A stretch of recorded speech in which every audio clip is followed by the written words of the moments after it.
Marcus Williams had always believed that the smallest acts of kindness could change everything. At 32, he worked as a mechanic at Johnson's Auto Repair, where his reputation for honesty and skill had earned him the respect of customers throughout the neighborhood. His calloused hands told stories of countless hours spent under car hoods, and his gentle smile had a way of putting worried car owners at ease. It was a particularly cold Tuesday evening in November when Marcus noticed the woman standing beside a broken-down Honda Civic on Maple Street.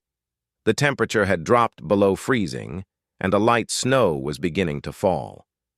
As he drove past on his way home from work, he could see her breath forming small clouds in the frigid air.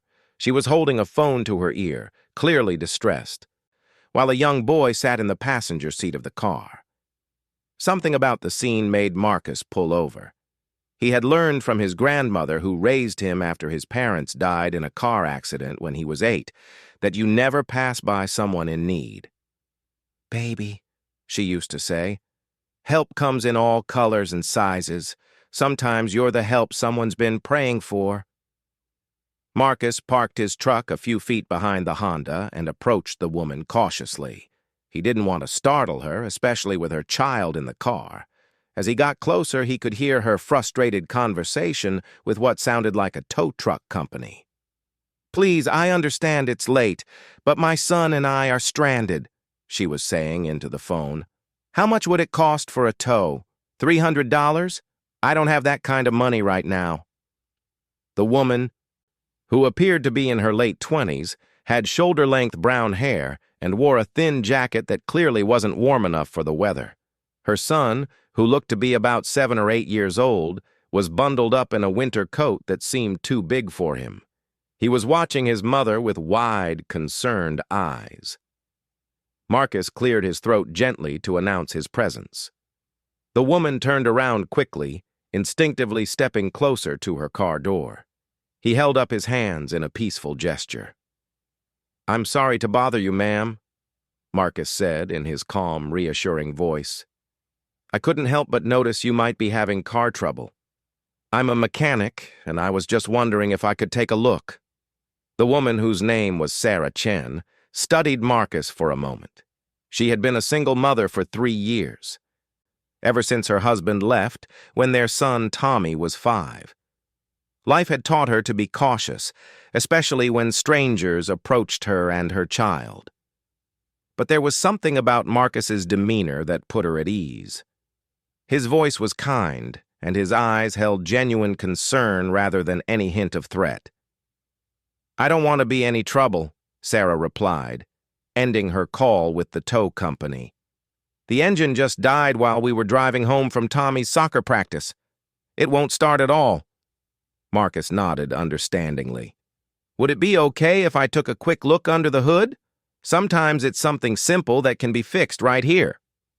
Sarah glanced at her son, who was now rolling down the window to listen to the conversation.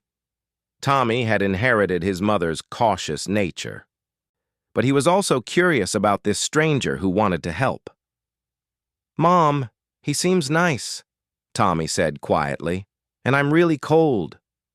Sarah made her decision. "Okay, thank you. I really appreciate this." Marcus smiled and walked to the front of the car.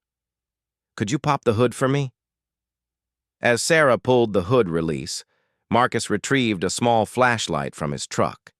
The engine compartment was dark, but his experienced eye quickly began scanning for obvious problems. He checked the battery connections first, then examined the alternator and starter. "When did you last have the car serviced?" Marcus asked while continuing his inspection. "About 6 months ago," Sarah replied, walking around to stand near him while keeping Tommy in her sight. "It's been running fine until today." Marcus noticed that one of the battery terminals was severely corroded, covered in a white, crusty buildup that was preventing proper electrical connection. He also saw that the battery itself looked old and worn. "I think I found your problem," he said, pointing to the corroded terminal. "This corrosion is blocking the electrical connection. That's why your car won't start." "Is it expensive to fix?" Sarah asked, worry evident in her voice. Marcus could hear the concern about money in her question. He had grown up with very little, raised by his grandmother on her small pension after she took him in. He knew what it felt like to count every dollar. Actually, this is something I can clean up right now if you have some basic supplies, Marcus said. Do you happen to have any baking soda at home? And maybe some water? Sarah looked confused. Baking soda? Yes, I have that, but we're not at home. I have a small tool kit in my truck, and there's a convenience store right down the street, Marcus explained. I could grab some baking soda and a bottle of water. The total fix would cost maybe $3, and I could have you running in 15 minutes. Tommy had gotten out of the car now, drawn by curiosity and the promise of a quick solution. Are you really going to fix our car? He asked Marcus. I'm going to try my best, buddy, Marcus replied, crouching down to Tommy's eye level. What's your name? Tommy Chen, the boy replied. I'm 8 years old. Nice to meet you, Tommy. I'm Marcus, and this is your mom? Yeah, her name is Sarah. She works really hard, but our car breaks down sometimes. Sarah felt a mixture of embarrassment and gratitude. She worked 2 part-time jobs, one at a local diner during the day and another cleaning offices at night, just to make ends meet. Car repairs were always a source of stress because they stretched her already tight budget. Tommy, why don't you get back in the car where it's warm? Sarah suggested. Mr. Marcus is going to try to help us. Actually, Marcus said, if it's okay with you, Tommy could come with me to the store. Sometimes it helps to have an assistant for car repairs. Tommy's eyes lit up with excitement. Can I, Mom? Please? Sarah hesitated for a moment. She had spent 3 years being extremely protective of Tommy, never leaving him with anyone she didn't know well. But something about Marcus felt different. There was a genuine kindness in his offer that didn't set off any alarm bells. Are you sure you don't mind? Sarah asked. Not at all, Marcus replied. We'll be back in 5 minutes. As Marcus and Tommy walked toward the convenience store, the boy chattered excitedly about cars and soccer. Marcus learned that Tommy loved playing goalkeeper and that his favorite subject in school was math. Tommy, meanwhile, was fascinated by Marcus's knowledge of cars and asked dozens of questions about how engines worked.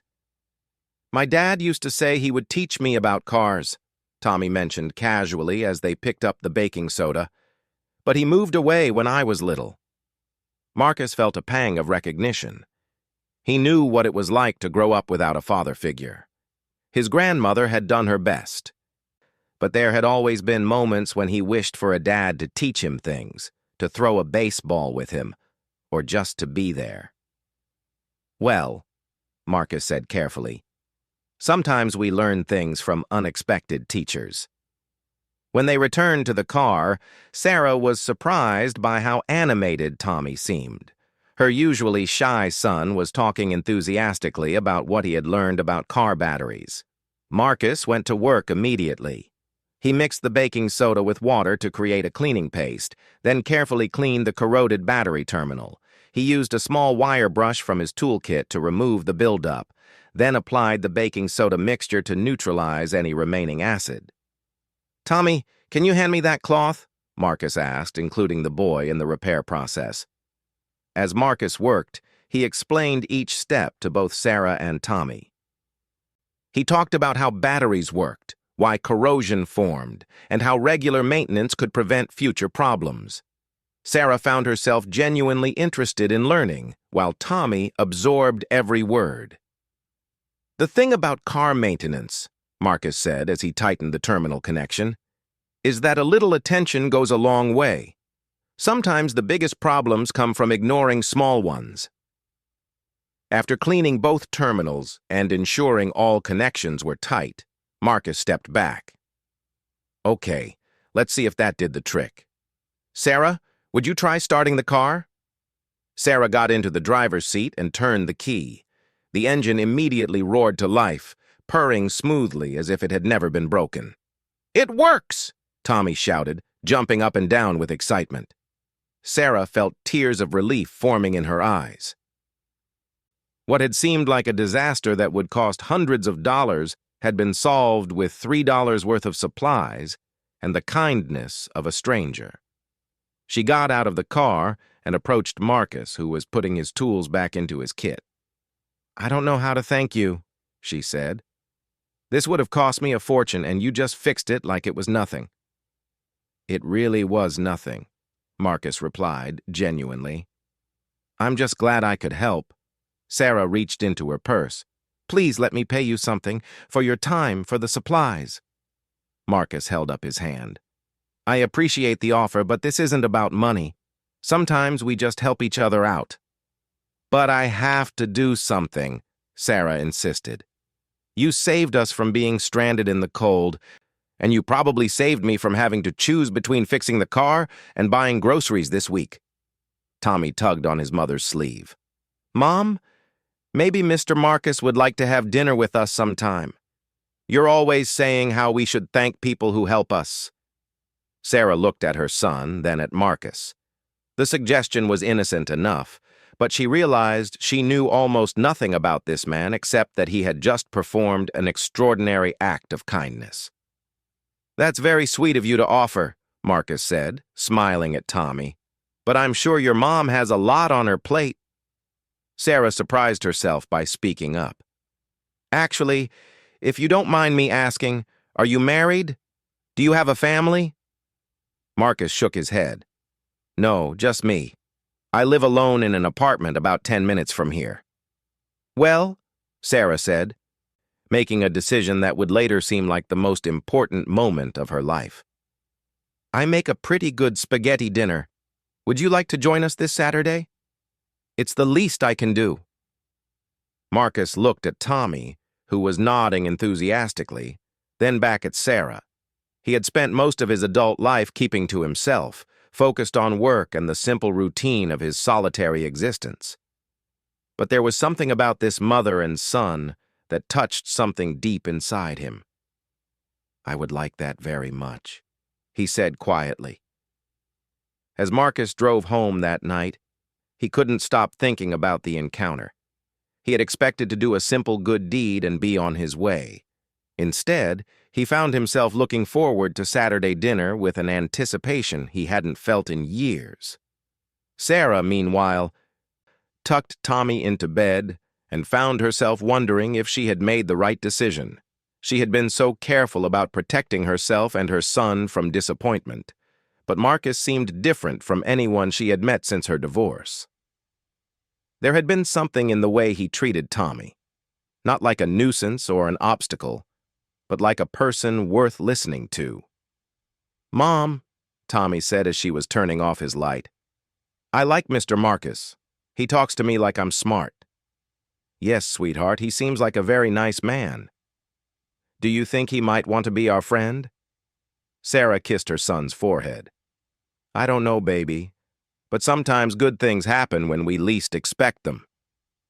As she went to her own room that night, Sarah found herself hoping that Saturday would bring the beginning of something good for both her and Tommy. Neither of them could have imagined just how much their lives were about to change. Saturday evening arrived with Sarah feeling more nervous than she had anticipated. She had spent the entire day cleaning her small apartment and preparing what she hoped would be a memorable meal. The modest two-bedroom place wasn't much, but it was clean and filled with evidence of the life she and Tommy had built together. Children's artwork covered the refrigerator, and family photos showed the progression of their little family from happier times to the present. Tommy had been excited all week, asking daily if Saturday had arrived yet. He had even insisted on helping choose what to wear, settling on his favorite soccer jersey and jeans. For Sarah, getting ready had been more complicated.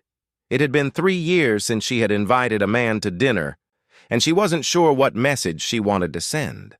She finally settled on a simple sweater and jeans, wanting to appear welcoming but not overly dressed up. Marcus arrived at exactly 6 o'clock, carrying a small bouquet of flowers and a children's book about cars. When Sarah opened the door, she was struck again by his gentle presence.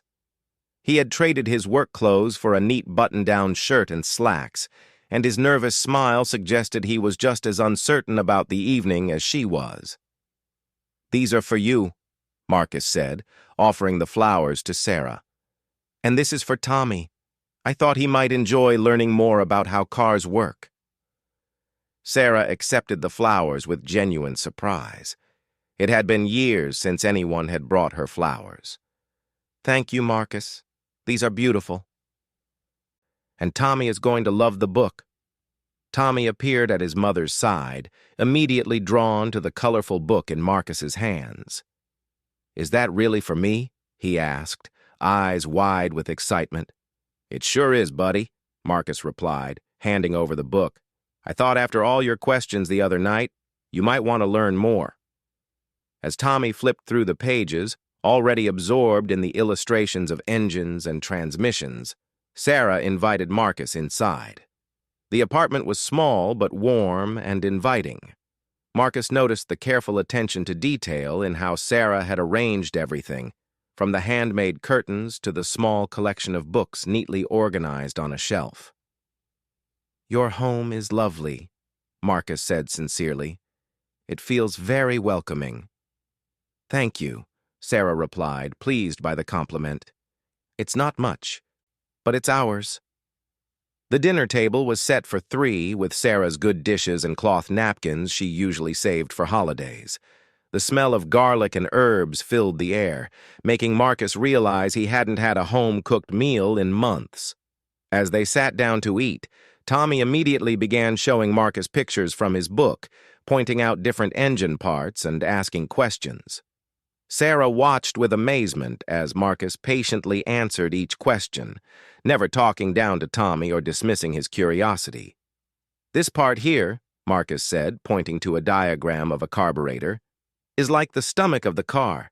It mixes the fuel with air so the engine can digest it properly." Tommy giggled at the comparison. "Cars have stomachs? Do they get hungry?" "In a way they do," Marcus continued. "When a car runs out of gas, it's kind of like when you get hungry and need food for energy." Sarah served the spaghetti, pleased to see Marcus take a generous helping. As they ate, the conversation flowed naturally. Marcus shared stories about interesting cars he had worked on, always keeping the tales appropriate and entertaining for Tommy. Sarah found herself laughing more than she had in months. "So there I was," Marcus recounted, trying to explain to this customer that his car wasn't broken. He had just been putting diesel fuel in a gasoline engine for 3 months. He couldn't understand why his car was running so poorly. "What happened to his car?" Tommy asked, hanging on every word. "Well, I had to drain all the wrong fuel out and clean the whole system. It took 2 days, but the car ran like new afterward." The customer learned to always check which type of fuel his car needed. Sarah noticed how Marcus naturally included Tommy in the conversation, asking about school and soccer with genuine interest. When Tommy mentioned that his team had a game the following weekend, Marcus surprised them both. "I used to play soccer when I was your age," Marcus said. "What position do you play?" "Goalkeeper," Tommy announced proudly. "I'm really good at stopping the ball." "That's the most important position on the team," Marcus said seriously. "The goalkeeper protects everyone else." After dinner, Tommy insisted on showing Marcus his room, which was decorated with soccer posters and model cars. Marcus admired Tommy's trophy collection and listened attentively as the boy explained each achievement. "This one is from when we won the championship last year," Tommy said, holding up a small trophy. "Coach said I made the best save he'd ever seen." "You must have worked really hard to earn that," Marcus observed. "Your mom must be very proud." "She comes to all my games," Tommy said. "She works a lot, but she always finds time for soccer." Sarah, who had been listening from the doorway, felt a warmth spread through her chest. It had been a long time since she had seen Tommy so animated with an adult male figure. When they returned to the living room, Tommy settled on the floor with his new book, while Sarah and Marcus sat on the couch with coffee. For the first time all evening, they had a chance to talk without 8-year-old interruptions. "He's a wonderful boy," Marcus said quietly, watching Tommy absorbed in reading. "You've done an amazing job raising him." "It hasn't been easy," Sarah admitted. "Some days I worry I'm not enough for him. He needs male role models, but I've been so focused on just keeping us afloat that I haven't thought much about dating or relationships." Marcus nodded understandingly. "It sounds like you've been carrying a lot on your shoulders." "I don't mind the work," Sarah continued. "But sometimes I watch Tommy at soccer practice, and I see all the other kids with their dads, and I worry about what he's missing." "For what it's worth," Marcus said carefully, "he seems like a happy, well-adjusted kid. Whatever you're doing is working." Their conversation was interrupted by Tommy appearing beside the couch with his book. "Mr. Marcus, would you read to me? Mom usually reads before bedtime, but maybe you could read the car book." Sarah started to intervene, not wanting Tommy to impose, but Marcus was already making room on the couch. "I'd be happy to read with you, Tommy." As Marcus read about different types of engines, his deep voice filling the small living room, Sarah found herself studying his profile. There was something inherently gentle about the way he interacted with her son. He didn't seem to view Tommy as an obligation or an interruption, but as a person worthy of attention and respect. When the reading session ended, it was clearly time for Tommy's bedtime routine.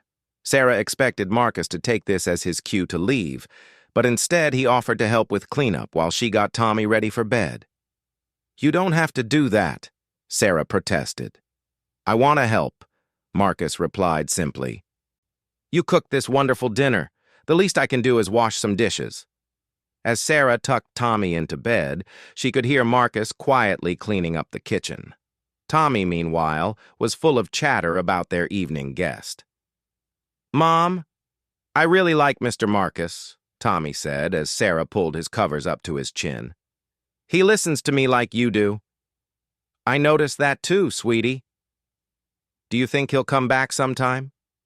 Sarah paused, unsure how to answer. "I don't know, baby, but it was nice having him here tonight, wasn't it?" "Yeah, he makes you smile differently." "What do you mean?" Tommy thought for a moment, trying to find the right words. "You smile a lot, but tonight, you smiled like you were really happy, not just being nice." Sarah was surprised by her son's perceptiveness. Had her loneliness been that obvious to him? When she returned to the living room, Sarah found Marcus finishing the last of the dishes.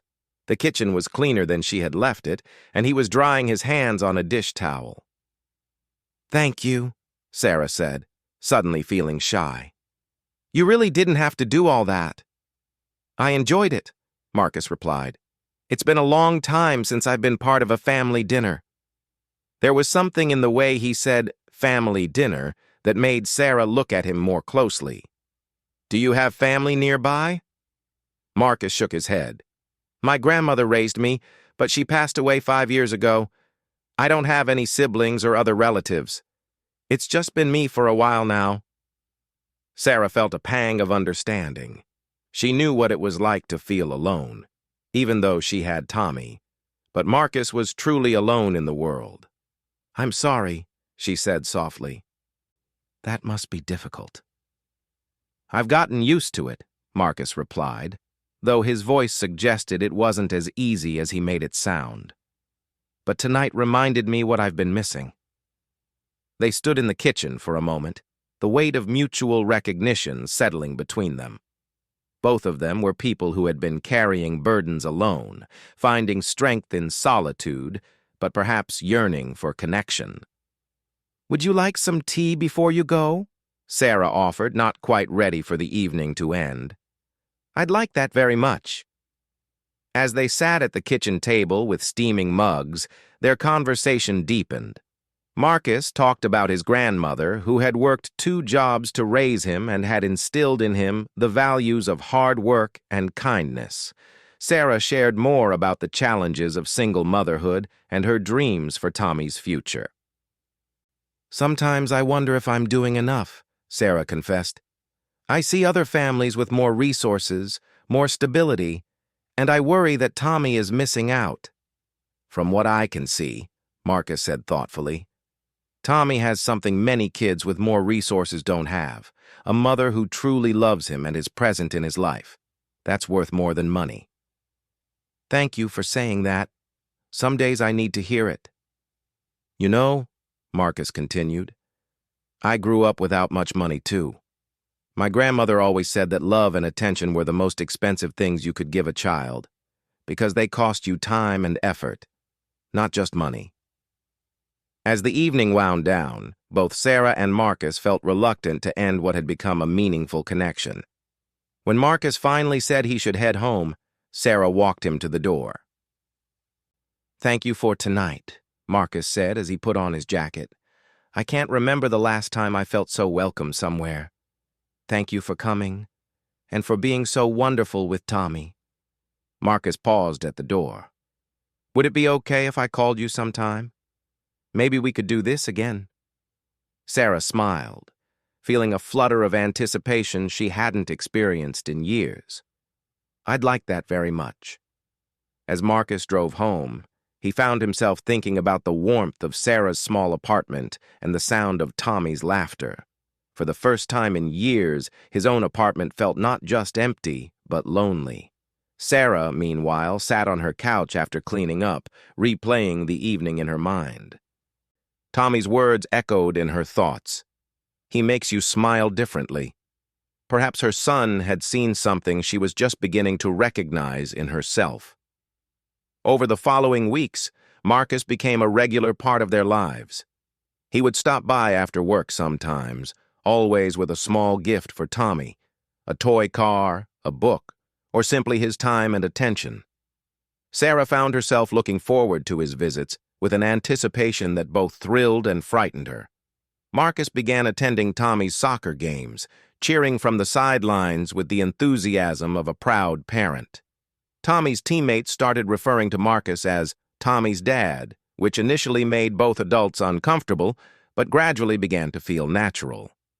One evening in December, as the 3 of them were building a puzzle together, Tommy looked up at Marcus with serious eyes. "Mr. Marcus," he said, "do you think you might want to stay with us all the time?" Sarah felt her heart stop. She looked at Marcus, unsure how he would respond to such a direct question from an 8-year-old. Marcus set down the puzzle piece he had been holding and gave Tommy his full attention. "What do you mean, buddy?" "Like, move in and be part of our family. You could sleep in the living room, or Mom could share her room like married people do." Sarah felt her cheeks burn with embarrassment. "Tommy, that's not something you should be asking." But Marcus held up a gentle hand. "No, it's okay. Tommy's asking an important question." He looked directly at Tommy, then at Sarah. "The truth is, buddy, I've been thinking about that too. But it's a big decision that your mom and I would need to talk about together." "But you want to?" Tommy pressed. "You want to be with us?" Marcus felt the full weight of the moment. This wasn't just about his growing feelings for Sarah, though those had become undeniable. This was about becoming a father figure to a boy who desperately needed one, about taking on responsibilities he had never imagined for himself. "Yes," he said quietly. "I want to be with both of you." Sarah looked at Marcus, seeing the sincerity in his eyes and feeling her own heart racing with possibility and fear. The question Tommy had asked so innocently was about to change all their lives in ways none of them could fully comprehend. After Tommy went to bed that December evening, Sarah and Marcus found themselves sitting on the couch in the soft glow of the Christmas tree lights Tommy had insisted they put up early. The weight of the conversation with Tommy hung between them, full of possibilities and uncertainties. I need to be honest with you, Sarah said, her voice barely above a whisper. When Tommy asked that question, my first instinct was panic. Not because I don't have feelings for you, but because I'm terrified of making the wrong decision for him. Marcus nodded, understanding the gravity of her concerns. I've been thinking about this for weeks, he admitted. Not just about us, but about what it would mean to become a father figure to Tommy. I've never been a parent before. What if I'm not good enough? Sarah turned to face him fully. Marcus, you've already been more of a father to Tommy in these past few months than his biological father ever was. You show up. You listen. You care about his feelings and his dreams. But that's different from being responsible for him every day, Marcus said. Making decisions about his future, disciplining him when necessary, being there through everything that comes with raising a child. Sarah reached for his hand. Can I tell you something? The night you first helped us with the car after Tommy went to bed, he asked me if I thought you might want to be our friend. But tonight, when he asked if you wanted to stay with us all the time, he wasn't just asking if you wanted to be his friend anymore. What was he asking? He was asking if you wanted to be his dad. The word hung in the air between them. Marcus felt something shift inside his chest, a combination of joy and terror that he had never experienced before. Sarah, he said slowly, I need you to know something. I love Tommy. Not like someone who's fond of him or enjoys his company. I love him like he's my own son. Sometimes I forget that he isn't. Sarah felt tears welling up in her eyes. He loves you too. He's been drawing pictures of our family at school, and he always includes you. His teacher asked me if you were his stepfather. What did you tell her? I told her you were someone very special to us. But Marcus, I need to ask you something, and I need you to be completely honest. Marcus squeezed her hand. Anything. Sarah took a deep breath, gathering courage for the question that had been forming in her heart for weeks. Marcus Williams, would you like to be Tommy's dad? Not just someone who spends time with us or helps out occasionally, but his real father in every way that matters. The question hit Marcus like a lightning bolt. She wasn't just asking if he wanted to continue their relationship, or even if he wanted to move in with them. She was asking if he wanted to fully commit to being Tommy's father, with all the responsibilities and joys that came with it. Marcus stood up and walked to the window, looking out at the quiet street where they had first met. He thought about his own childhood, about the absence of his father and how that had shaped his life. He thought about his grandmother's wisdom and her belief that family was about love and commitment, not just blood. When he turned back to Sarah, his eyes were filled with tears. Yes, he said with absolute certainty. I want to be Tommy's dad. I want to be his father in every way possible. Sarah stood and walked into his embrace. They held each other tightly, both understanding that this moment was changing their lives forever. There's something else I need to tell you, Sarah whispered against his chest. I love you, Marcus. I've been afraid to say it because everything has happened so fast. But I love you. I love you too, Marcus replied, his voice thick with emotion. I love both of you more than I ever thought possible. The next morning, they sat Tommy down for a serious conversation. Tommy listened with wide eyes as Marcus explained that he wanted to be more than just a friend to their family. Tommy, Marcus said, kneeling down to the boy's level, your mom and I have been talking, and I want to ask you something very important. How would you feel if I became your dad? Not just someone who visits, but your real dad who lives here and takes care of you and loves you every single day. Tommy's face lit up with the biggest smile Sarah had ever seen. You mean like a real family? With a mom and a dad and me? Exactly like a real family, Marcus confirmed. Tommy threw his arms around Marcus's neck. I've been wishing for that every night. I wanted a dad, but I wanted it to be you." Over the following months, they began the process of becoming a legal family. Marcus moved into the apartment, and they started looking for a larger place where Tommy could have his own room and Marcus could set up a small workshop. The transition wasn't without its challenges, but they faced each obstacle together. Marcus officially adopted Tommy in a courthouse ceremony the following spring. Tommy wore his best shirt and tie, and Sarah wore a dress she had bought specially for the occasion. When the judge declared that Marcus Williams was now legally Tommy's father, there wasn't a dry eye in the courtroom. "How does it feel to have a dad now, Tommy?" the judge asked with a smile. Tommy looked up at Marcus with pure joy. "I always had a dad," he said, "but now it's official." That summer, Marcus and Sarah were married in a small ceremony in the park where Tommy played soccer. Tommy served as the ring bearer and made a speech during the reception about how Marcus had fixed their car and then fixed their family. "My dad didn't just help us that night," Tommy said, standing on a chair to address the small gathering of friends and co-workers. "He saved us, and then he stayed with us because he loves us." 5 years later, the Williams family lived in a modest house with a garage where Marcus could work on cars in his spare time and a backyard where Tommy could practice soccer. Marcus had been promoted to shop manager at the auto repair shop, and Sarah had been able to quit her night job to focus on her day work at the diner. Tommy, now 13 and taller than his mother, still brought his friends around to meet his dad. He would tell anyone who listened about the night his dad had stopped to help them with their broken-down car. "The best part," Tommy would say, "is that Dad didn't just fix our car. He became part of our family because he wanted to, not because he had to."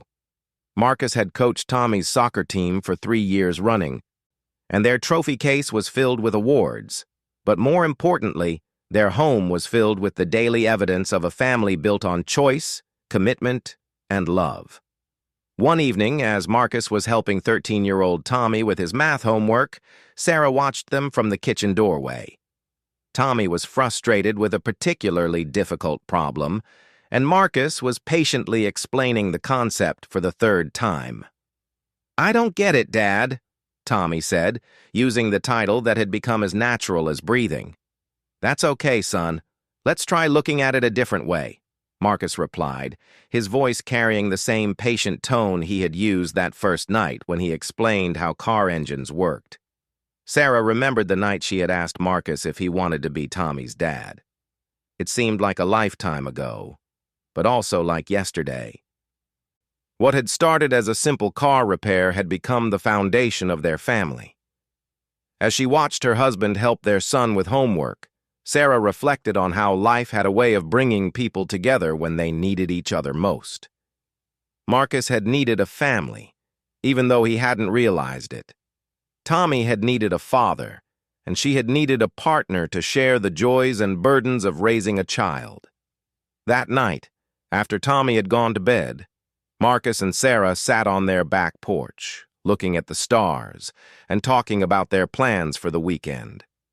It was a conversation they had had hundreds of times, the comfortable dialogue of a family making everyday decisions together.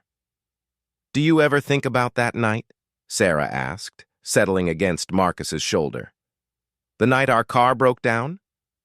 "Every day," Marcus replied, wrapping his arm around her. "I think about how close I came to just driving past you. I almost didn't stop. What changed your mind?" Marcus was quiet for a moment, remembering.